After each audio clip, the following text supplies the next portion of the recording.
आज की इस क्लास के अंतर्गत कक्षा 8वीं के सभी विद्यार्थियों के लिए एक महत्वपूर्ण प्रश्न हम कंप्लीट करेंगे। 2 नंबर में आपसे प्रश्न पूछा जाता है एग्ज़ाम में। आपका प्रश्न रहेगा नर जनन अंग कौन कौन से हैं, समझाइए। जो नर जनन अंग होता है उसके कौन कौन से अंग होते हैं इस वीडियो में हम कंप्लीट करेंगे। तो चित्र के माध्यम से मैं आपको पूरा अच्छे से समझाने का प्रयास करूँगी।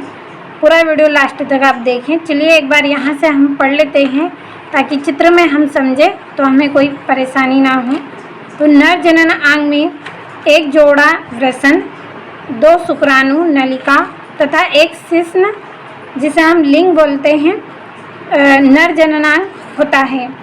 तो क्या होता है कि नर जनन अंग में एक जोड़ा तो वृषण होता है, 2 शुक्राणु नलिका होती है और एक शिश्न इसमें होता है।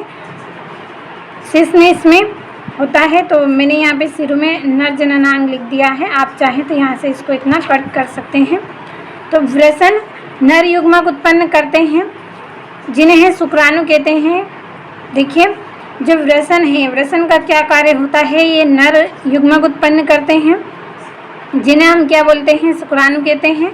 और वृषण लाखों शुक्राणु उत्पन्न करते हैं जो बहुत सूक्ष्म होते हैं। जो वृषण है वो क्या है, लाखों की संख्या में शुक्राणु को उत्पन्न करेंगे जो बहुत ही छोटे होते हैं, जिनको हम अपनी इन साधारण आँखों से नहीं देख सकते हैं। इसके लिए हमें माइक्रोस्कोप का उपयोग करना पड़ता है इनको देखने के लिए।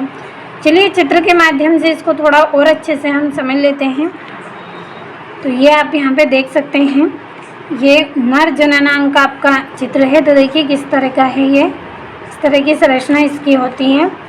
तो इसमें कौन कौन से अंग पाए जाते हैं, तो यहाँ पे आप सबसे पहले देखिए कि जो नर जननांग है इसमें एक जोड़ा वृषण पाया जाता है। तो वृषण कौन से होते हैं, ये वाली जो संरचना आप देख रहे हैं, ये वाली जो संरचना इस तरह से बनी हुई है, ये वाली संरचना हमारी क्या है, वृषण है।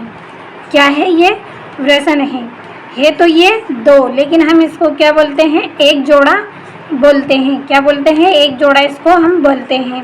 तो नर जननांग है उसमें ये वाली जो संरचना है आप देख रहे हैं, ये 2 संरचना, ये क्या है, वृषण बोलते हैं इनको। ये एक जोड़ी होते हैं। साथ में इसमें क्या होती है, शुक्राणु नलिका होती है। तो कहाँ से होती है, यहाँ से आप ये जो पतली सी नलिका आप जो देख रहे हैं, ये 2 परत यहाँ पे बनी हुई है, इस तरफ है और इस तरफ है। ये दोनों तरफ यहाँ से ये जो संरचना बनी हुई है जो वृषण को बांधे रख रही है, ये जो संरचना है ये क्या है, शुक्राणु नलिका है। क्या है, ये 2 जो संरचनाएं देख रहे हैं आप, क्या है, ये शुक्राणु नलिका है। और इसमें एक शिश्न होता है जिसे हम क्या बोलते हैं, लिंग बोलते हैं। तो यहाँ पे आप ये संरचना जो देख रहे हैं ये क्या है, शिश्न है। अब ये देखिए जो वृषण है, ये जो वृषण है दोनों, ये क्या कार्य करते हैं, ये नर युग्मक उत्पन्न करते हैं। ये क्या करेंगे, नर युग्मक उत्पन्न करेंगे। कौन करेंगे, वृषण। यहाँ पे नाम भी लिखा है। ये दोनों वृषण क्या करेंगे, नर युग्मक उत्पन्न करेंगे जिन्हें हम क्या बोलते हैं, शुक्राणु बोलते हैं। क्या बोलते हैं, इनको हम शुक्राणु बोलते हैं। और ये जो शुक्राणु होते हैं इनकी जो संख्या है वो कितनी होती है, लाखों में होती है। लाखों में शुक्राणुओं की संख्या होती है और ये इतने छोटे होते हैं कि ये हमें दिखाई नहीं देते हैं। बहुत ही ये सूक्ष्म होते हैं, बहुत ही छोटे होते हैं। इनको देखने के लिए हमें माइक्रोस्कोप का उपयोग करना पड़ता है। सूक्ष्मदर्शी के द्वारा हम इसको देखते हैं, हम अपनी साधारण आँखों से इन्हें नहीं देख सकते हैं। इसमें एक सिर होता है, इसकी एक पूँछ होती है, मध्य भाग इसका होता है। तो आप समझ गए होंगे कि जो नर जननांग है उसमें क्या होते हैं, इसमें एक जोड़ी वृषण होता है, शुक्राणु नलिका होती है, एक शिश्न होता है जिसे हम लिंग बोलते हैं, जो क्या करते हैं, शुक्राणु उत्पन्न करते हैं, युग्मक उत्पन्न करते हैं। युग्मक उत्पन्न ये करेंगे जिनको हम क्या बोलते हैं, युग्मक को शुक्राणु बोलते हैं। ये शुक्राणु कौन उत्पन्न करेंगे, वृषण। कौन करेंगे, वृषण शुक्राणु उत्पन्न करने का काम करते हैं। और कितने करते हैं, ये लाखों की संख्या में शुक्राणु होते हैं, लेकिन बहुत सूक्ष्म होते हैं। छोटे होने के कारण ये हमें नहीं दिखाई देते हैं। इनकी जो संरचना होती है वो आप देख सकते हैं यहाँ पे चित्र के माध्यम से। इस तरह की संरचना पाई जाती हैं। ये ऊपर वाला भाग क्या होता है, सिर होता है। मध्य वाला भाग क्या रहेगा, ये वहाँ यहाँ का जो भाग है इसका ये क्या रहेगा, मध्य भाग रहेगा। और ये यहाँ पे पूंछ इसकी होती है। ये क्या करते हैं, गति करते हैं, इधर उधर ये चलने का कार्य करते हैं। तो आप समझ गए होंगे यहाँ पे चित्र के माध्यम से, चित्र में ही सब कुछ लिखा है। तो एक बार चलिए यहाँ पे भी हम पढ़ लेते हैं। जो मैंने आपको चित्र में बताया है वही मैंने यहाँ पे लिखा है।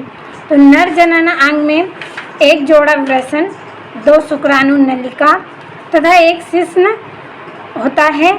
और वृषण नर युग्मक उत्पन्न करते हैं। वृषण क्या करते हैं, नर युग्मक उत्पन्न करेंगे जिन्हें शुक्राणु कहते हैं।